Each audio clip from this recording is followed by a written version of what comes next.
You only have to look around you to see risks proliferating everywhere. You have fragile supply chains, you have the risk of chasing growth in emerging markets in far-flung destinations, you have the rising incidence of inside and external fraud during an economic downturn, and you have the perennial threat of data security, to name a few. These risks need to be dealt with by the business as a whole. They should not and cannot be dealt with by the risk department in isolation. And it's those companies that understand how risks aggregate within a business rather than treating risks on an individual basis that will prosper.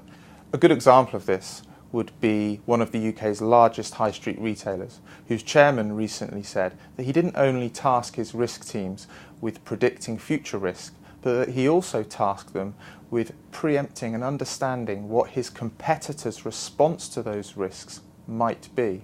So in that way, he is able to eke out some competitive advantage by being one step ahead of the game in terms of risk management. In addition to the internal reasons for making sure that companies have a more mature approach to risk management, there are a number of external pressures. So if companies don't feel compelled so far to change, there are a number of people that will force the debate.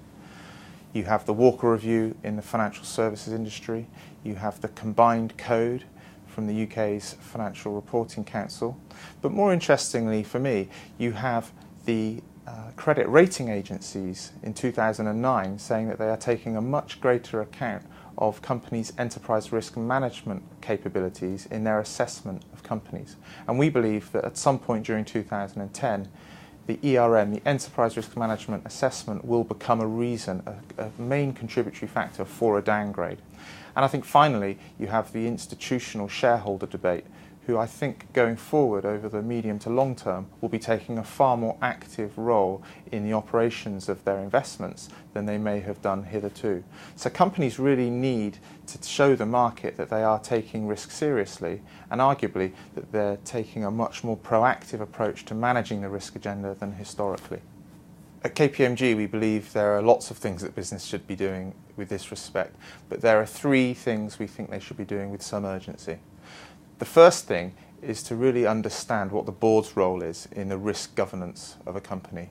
The information flows between the board and the company, the ability of the board to challenge the chief executive, and the risk awareness and the culture of the board and the organisation as a whole.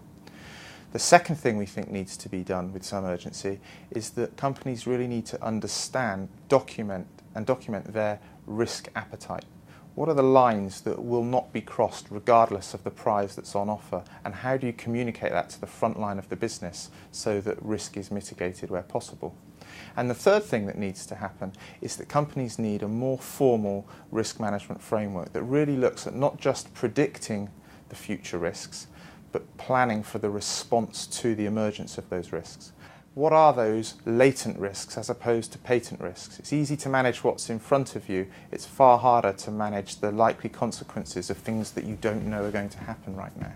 The single most important thing in effective risk management in terms of KPMG's role and how it helps its clients is to engage in a board-level debate around business principles, to become business advisors, if you like. And our clients tell us that's what differentiates us.